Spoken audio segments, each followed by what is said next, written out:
Olá, povo de Deus, que felicidade podermos estar nos encontrando novamente nesse sétimo momento, nesse sétimo encontro, onde nós novamente estaremos aqui reunidos para estudar as Sagradas Escrituras, para aprender e enriquecer os nossos conhecimentos. Esse momento que nós estamos iniciando, nós vamos estudar os livros históricos, né? O livro de Josué, Juízes, Ruth, Samuel, Reis, Crônicas, Esdras, Neemias, Tobias, Judite, Esté e Macabeus. Então, esse é o nosso objetivo neste momento. Nós acabamos de ver os livros do Pentateuco e agora nós vamos entrar nesse novo momento de estudar os livros históricos. E antes de iniciarmos, só lembrando a todos vocês do nosso objetivo. Nós temos um objetivo desde o princípio, que é atuar facilitando, nos nossos encontros, visando o aperfeiçoamento, a contribuição do enriquecimento dos nossos conhecimentos, para que nos tornemos mais próximos de Deus pelo estudo da palavra. Esse é o nosso objetivo, é estar mais próximo de Deus pelo conhecimento da palavra. E eu espero, sinceramente, que nós estejamos contribuindo para isso com esses momentos. Precisamos agora recordar um pouquinho do nosso caminho, o caminho que nós já percorremos até aqui. Nós vimos o Pentateuco, como eu acabei de falar, a lei, que é formada pelos 5 primeiros livros da Bíblia, o chamado livro da Torá, para nós o Pentateuco, Os livros escritos, esses livros foram escritos ao longo de mais ou menos 500 anos, E eles falam da criação do mundo, da aliança que Deus fez com o povo hebreu. Em Gênesis de 1 a 11 tem a narração da criação do mundo e do ser humano. Gênesis de 12 a 36, história dos patriarcas. Gênesis de 37 a 50, a história de José. E depois veio o Êxodo, que foi a saída do povo hebreu da opressão do Egito, em busca da terra prometida. O Êxodo, a grande saída, que foi conduzida por Moisés. E depois os outros livros, o Levítico, Números, Deuteronômio, todos eles tratam da história da libertação do povo hebreu e das leis que o povo procurou seguir. As leis que eram ditadas por Yahvé, por Deus, através do seu correspondente, digamos assim, que era Moisés.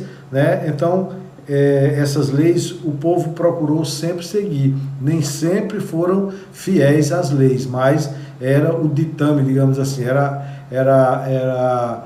o que era o direcionamento para aquele povo, era exatamente as leis de Deus. Então, esse foi recordando um pouquinho do que nós já passamos, Nós vimos os 5 livros, que fazem o Pentateuco, E hoje nós vamos começar, a ver um pouquinho dos livros históricos, E esses livros, pelaquela quantidade que eu disse inicialmente, eles vão ser divididos, até porque a gente não consegue, nesse curso espaço de tempo que nós fazemos agora, fazer uma leitura, nem que seja pequena, de cada um desses livros. Então, por isso que estamos fazendo uma divisão aqui, estamos dividindo estes livros em 3 grupos, E esse primeiro grupo que nós vamos ver hoje diz respeito aos livros de Josué, de Juízes, de Samuel e de Reis, sendo que Samuel são 2 livros, 1 e 2, e Reis também são 2 livros, 1 e 2.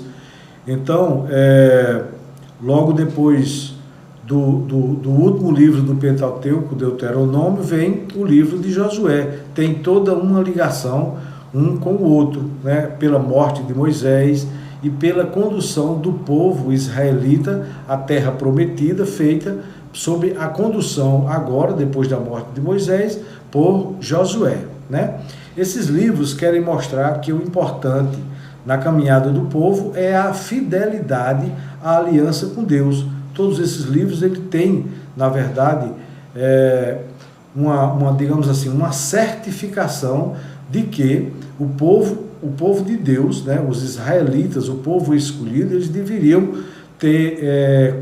cumprir, né, os mandamentos, cumprir as leis ditadas por Deus, né, por Moisés e agora por Josué, né, e visava, né, a fidelidade que esse povo deveria ter com a aliança que Deus tinha formado com ele, tinha se proposto com ele.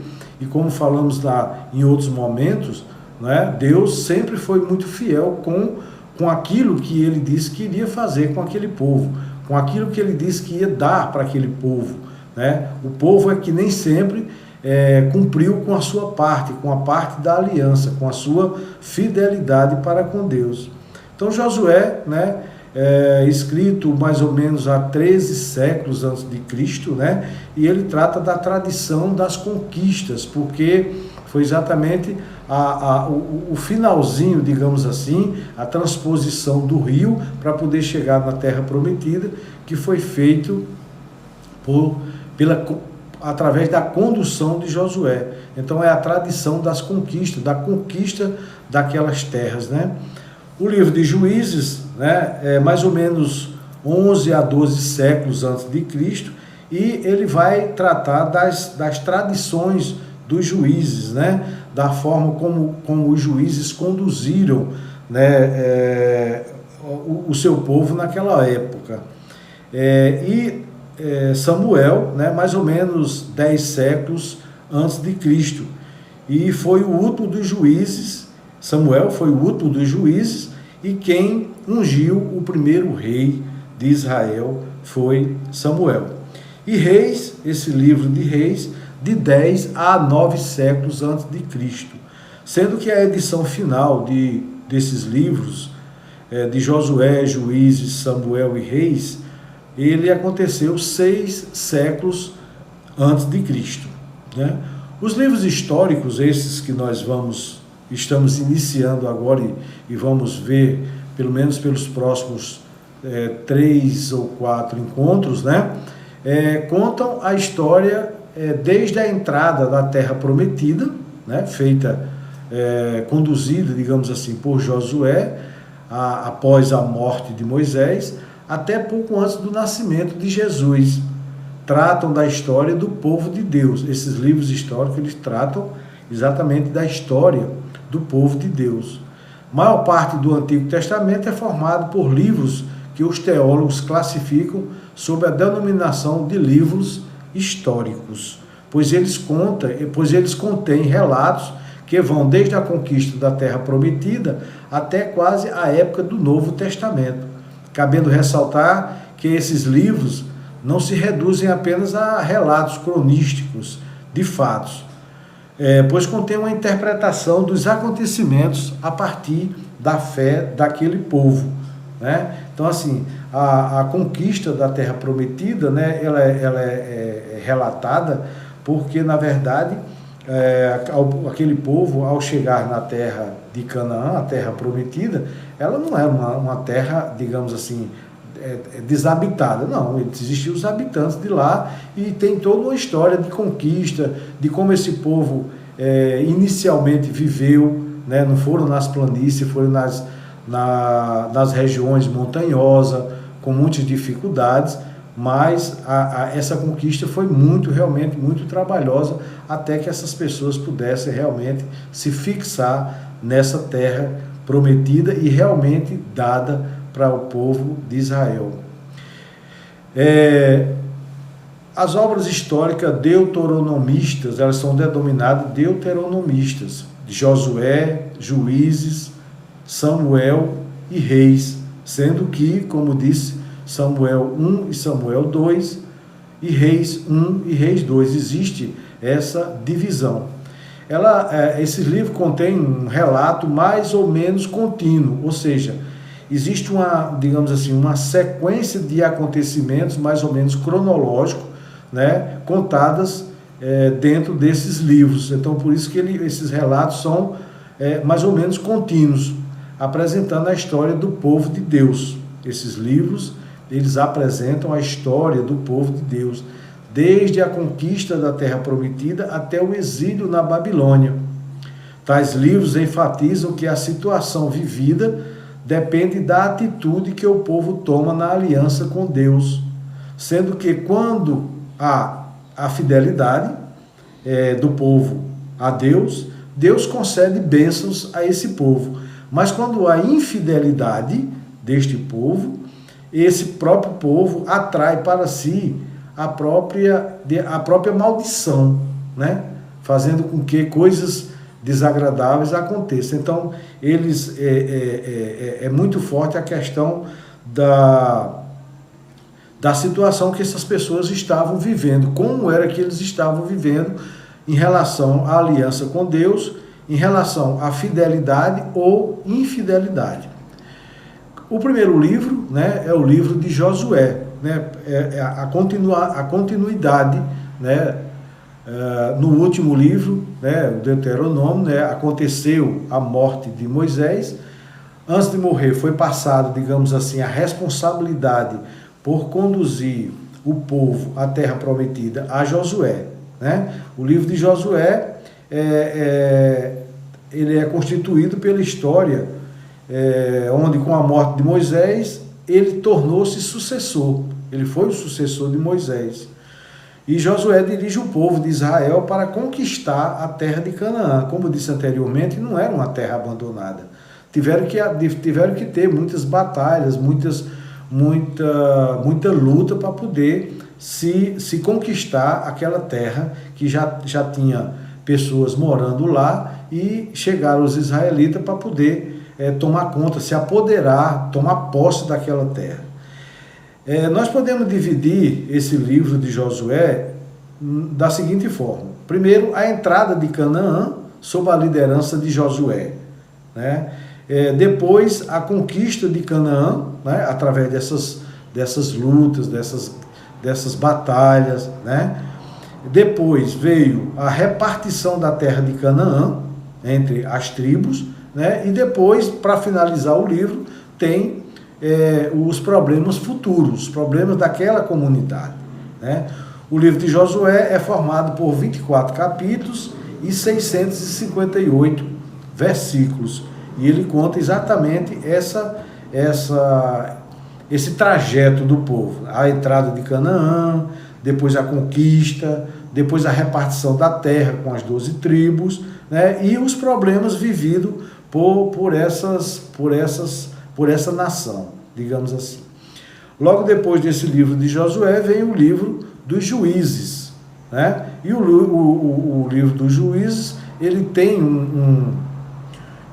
uma questão muito interessante, que os juízes foram nomeados exatamente pela necessidade que tinha o povo de Israel de ter alguém que, digamos assim, que orientasse, que fizesse toda uma orientação de como aquelas pessoas deveriam viver. Por quê? Josué havia morrido, né? Josué havia morrido e não havia deixado sucessor. Lembra que Moisés, antes de morrer, deixou como sucessor Josué para poder conduzir o povo. Quando Josué morreu, ele não deixou nenhum sucessor.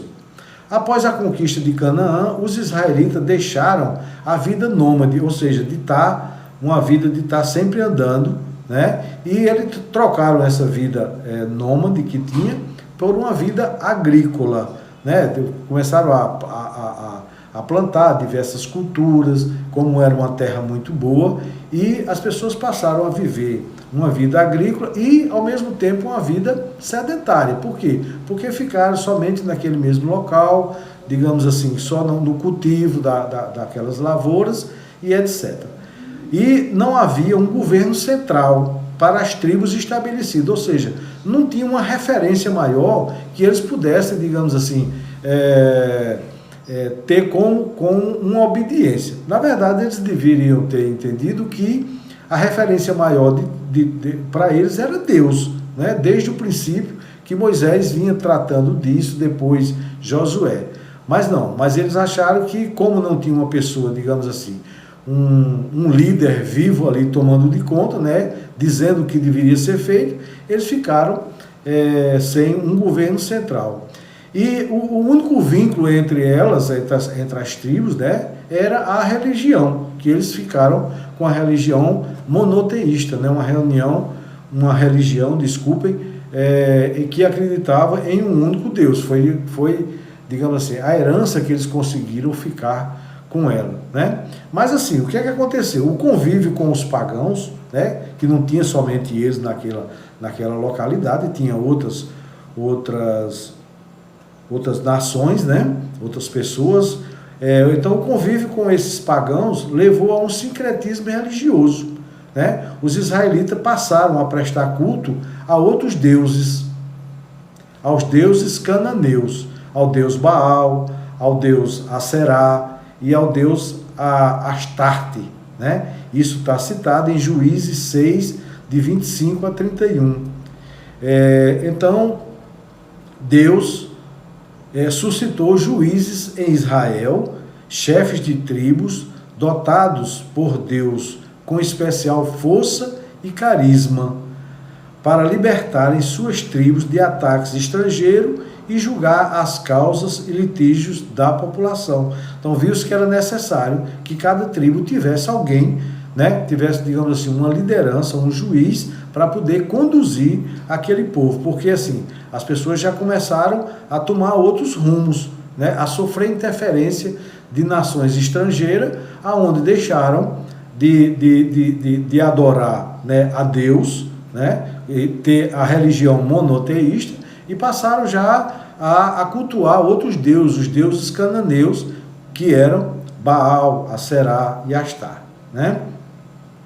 Então, são apresentados no livro de Juízes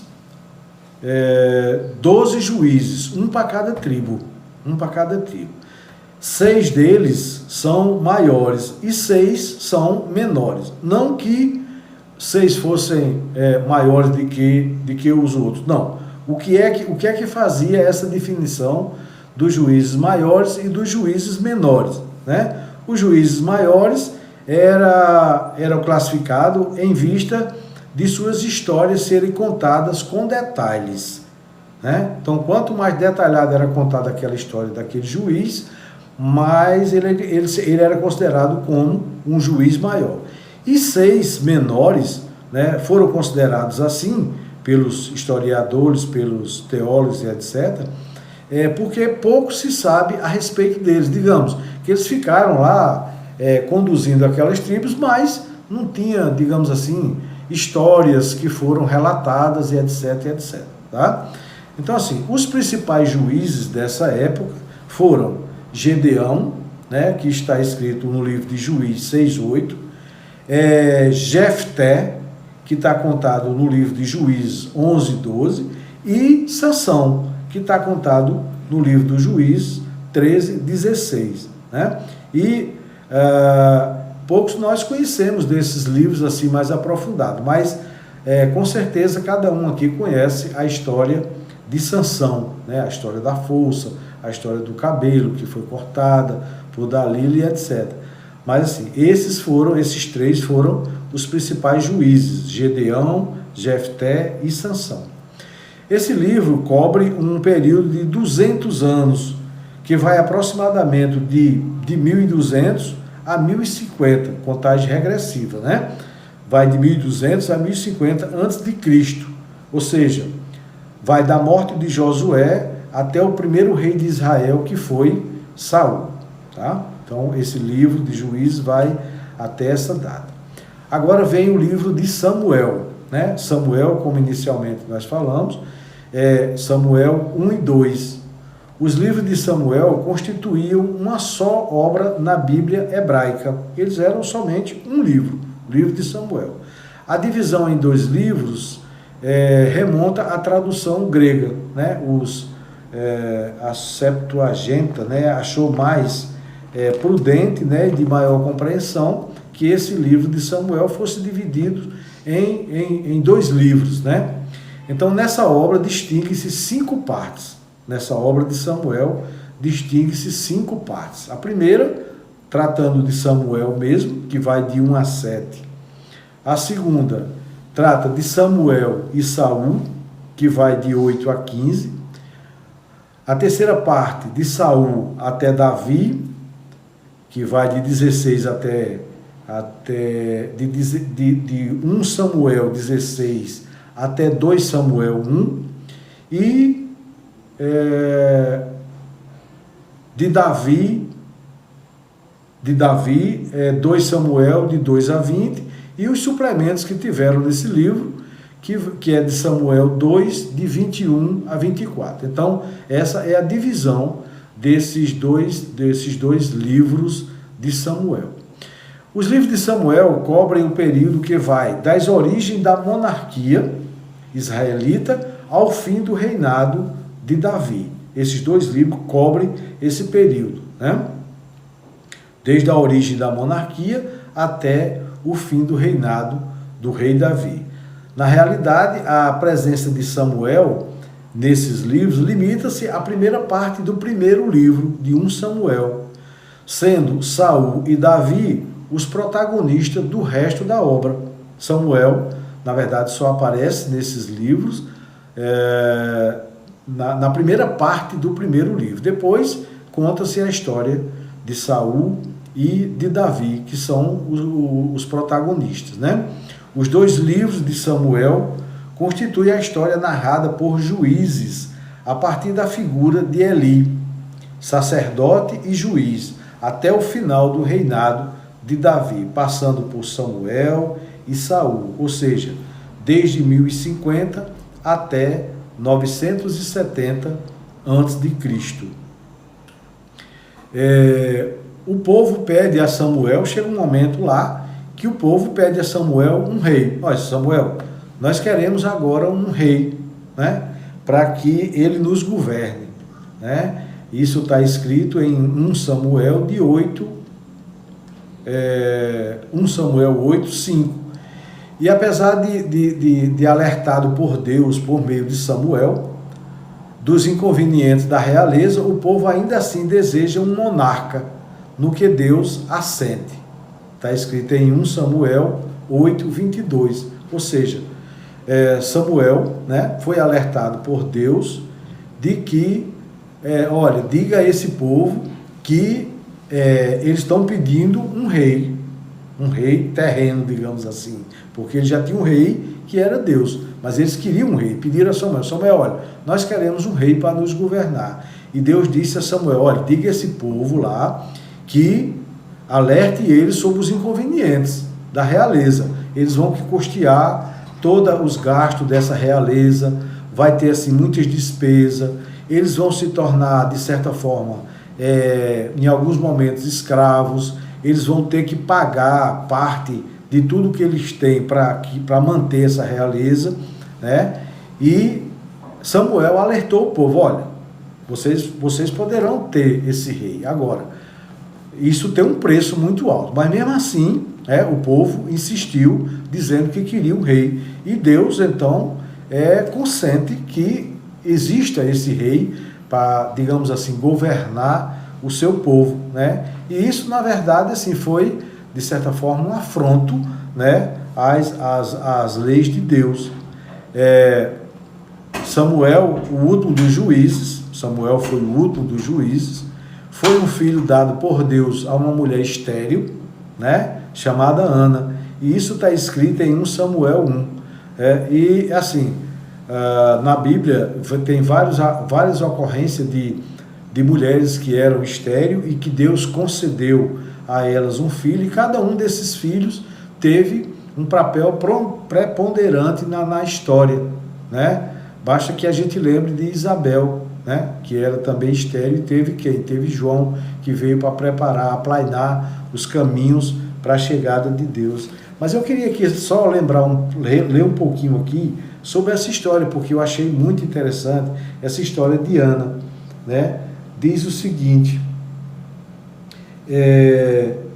no dia em que oferecia sacrifício, Elcana, que era esposo de Ana, Elcana tinha o costume de dar porções à sua mulher Fenena, ele tinha como esposa Fenena e tinha como esposa Ana, e a todos os seus filhos e filhas. Porém, a Ana, embora a amasse mais, dava apenas uma porção escolhida, pois Yahvé, Deus, tinha fechado o seu seio, ou seja, Ana era estéril. A sua rival, que era a esposa de Elcana, Fenena, a sua rival, também a irritava, humilhando-a, porque Yahvé tinha fechado o seu seio. Ou seja, a outra esposa de Elcana, que era Fenena, humilhava Ana, porque ela não tinha filho, ela era estéril, E assim fazia Elcana todos os anos, sempre que eles subiam ao templo de Yahvé. Fenena a ofendia, e Ana chorava e não se alimentava. Então Elcana, o seu marido, lhe dizia: Ana, por que choras e não te alimentas? Por que teu coração está triste? Será que eu não valho para ti mais do que 10 filhos? E aí, mas Ana, assim, se sentia muito humilhada. E um dia, ela lá no templo, ela fez uma oração a Deus, a Yahvé, dizendo assim: Yahvé dos exércitos, se quiseres dar a atenção à humilhação da tua serva, e te lembrares de mim, e não te esqueceres da tua serva, e lhe deres um filho homem, então eu o consagrarei a Yahvé por todos os dias da sua vida, e a navalha não passará sobre a sua cabeça. E aí diz o seguinte, lá no versículo 20, Ana concebeu e no devido tempo deu à luz um filho, a quem chamou de Samuel, porque disse a ele: eu o pedi a Yahvé. Elcana, seu marido, subiu com toda a sua casa para oferecer a Yahvé o sacrifício anual e cumpriu o seu voto. Ou seja, Ana pediu com tanto carinho, com tanta fé, com tanta dedicação, que Deus lhe concedeu esse filho que foi Samuel. Ela era estéril e Deus lhe concedeu esse filho Samuel, que foi tão importante nessa história. Samuel tem uma função decisiva na história da instituição da realeza, e ungiu o primeiro rei de Israel, que foi o rei Saul. Em seguida, depois terminado o livro de Samuel, tem-se o livro dos reis. Esse livro, que a princípio constituía uma só obra, narra a história de Israel desde Salomão até o exílio da Babilônia, de 587 até 538 a.C. Esse livro divide-se em 3 partes. A primeira parte, ele trata do reinado de Salomão, auge e decadência desse reinado. A segunda parte, ele trata da separação e história dos 2 reinos, o reino de Israel, Samaria ou Efraim, ao norte, e o reino de Judá, ao sul, até a queda da Samaria e a deportação dos habitantes desta. Também a história do reino de Judá até a destruição de Jerusalém e o exílio babilônico. Isso está escrito nas passagens de 1 Reis, de 1 a 11, 43, 1 Reis 12 e 2 Reis de 47 a 41 e, por último, 2 Reis 18 de 1 a 25 e 30. Essa divisão dessas partes do reinado de Salomão. Esse livro também contém os momentos mais significativos da história de Israel. É um livro onde ele relata essa história. Por essa separação aqui, dá para a gente perceber o quanto foi conturbado esses momentos dessa história, da história de Israel. Esse livro retrata ainda a época dos grandes profetas, o profeta Elias, o profeta Eliseu, o profeta Amós, Oséias, Isaías, Jeremias e Ezequiel, que futuramente, em outros momentos, nós vamos estudar um pouquinho individualmente de cada um desses tão significantes profetas. Salomão era filho do rei Davi e foi designado para sucedê-lo, tendo sido o último rei a governar Israel como uma só nação. lembra da história, né? Que o povo pediu a Samuel que queria que ser governado por rei, né? Os livros do Reis devem ser lidos no espírito em que foram escritos, como uma história da salvação. A ingratidão do povo eleito, a ruína sucessiva das duas partes da nação, parece levar ao fracasso o plano de Deus, né? Mas resta sempre, para salvaguardar o futuro, um grupo de fiéis que não dobrou o joelho diante de Baal, né? Dos deuses cananeus. Sempre vai ter alguém que vai resistir, né? Um resto de Sião que guarda a aliança, né? Essa citação última aqui, ela está exatamente na introdução ao livro do Reis, da Bíblia de Jerusalém, na página 313.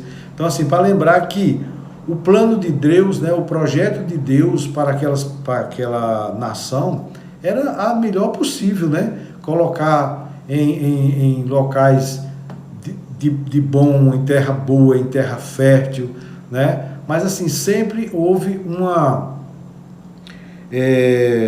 um desgaste em relação a essas alianças, e o povo sempre se movimentou de forma diferente daquilo que Deus queria, que Deus sempre foi, né, muito justo e muito fiel com todos eles. Mas assim, apesar de todos esses acontecimentos, o plano de Deus ele não chegou ao fim. O plano de Deus continuou porque grupos de fiéis, né, continuaram resistindo, dizendo não aos deuses pagãos e dizendo que o único Deus, o Deus verdadeiro, era o Deus deles, o Deus Yahvé. Então, assim, eu queria trazer agora para reflexão duas questões, né? A primeira é a seguinte: Josué, quando Josué levou o povo, colocou na terra prometida, na terra de Canaã, ele, temendo a desobediência dos israelitas na terra prometida, assim falou para o povo. Em um dos discursos ele falou para o povo. Tem uma reticência, daí ele diz assim: eu e minha casa serviremos ao Senhor. Eu e minha casa serviremos ao Senhor. Como uma afirmação dizendo assim: olha, eu vou ser sempre fiel ao meu Senhor. Se vocês um dia por acaso desandarem disso, né, eu estou dizendo, reafirmando que eu e a minha casa serviremos ao Senhor. Essa afirmação está lá no livro de Josué 24, de 14 a 15. Né? Então, assim, para a nossa reflexão, eu pergunto o seguinte: como é que está a sua disponibilidade para servir ao Senhor? A sua casa está servindo ao Senhor? Você está servindo ao Senhor? A sua família está sendo direcionada para servir ao Senhor Deus, o nosso Deus único e verdadeiro, né? E assim, o que é que está em primeiro lugar em sua vida? Você está colocando Deus em primeiro lugar na sua vida? Ou você está deixando para colocar Deus se tiver um momento, se tiver uma oportunidade, depois de tudo que você coloca como primeiro lugar e vem Deus? Não. A pergunta é: o que está em primeiro lugar em sua vida? Para reflexão, para que você reflita sobre isso. A segunda questão para reflexão é assim: no livro dos Juízes aparecem relatos de um ciclo de infidelidade, várias infidelidades que o povo cometeu contra Deus. Castigo, arrependimento e libertação dos israelitas. Tiveram vários momentos de infidelidade, momentos de castigo, de arrependimento, de libertação dos israelitas. A pergunta é assim: como está a sua relação com Deus? Como é que está a sua relação com Deus? Para parar e pensar. Você está convivendo com ciclos de fidelidades e infidelidade? Ou seja, eu estou convivendo com momentos de que realmente eu acredito que toda a minha vida, que tudo que eu tenho, que tudo que eu sou, eu devo agradecer a Deus? Ou eu sou infiel para dizer assim: Deus, por que isso acontece comigo? Né? Por que a vida de fulano é desse jeito e a minha não é? Né? Será que você está sendo infiel com a aliança que Deus fez conosco, da nossa felicidade, do nosso bem-estar? Né?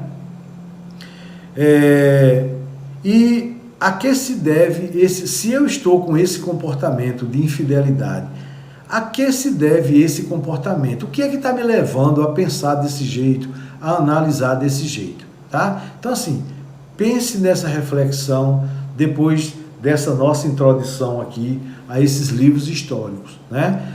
Essas questões, elas vão estar na descrição do vídeo, que vai ficar à disposição de vocês, né? Para analisarem, para pensar e para refletir, né? Então, a minha fonte de pesquisa, né, foi a Bíblia de Jerusalém, um livro chamado A Chave para a Bíblia, de Harrington, da editora Paulus. Outro livro, O Tempo que se Chama Hoje, de Green, na página 137 a 148, também da edição Paulina, da editora Paulus. Outro livro, Primeiro Passos com a Bíblia, né, de Paulo Basaglia, também da editora Paulus. Caderno Bíblico para Lécio Divina, da comunidade Doce Mãe de Deus, e esses textos foram organizados desse caderno pelo então diácono padre Adriano Brasil, que hoje já é ordenado, já é um padre.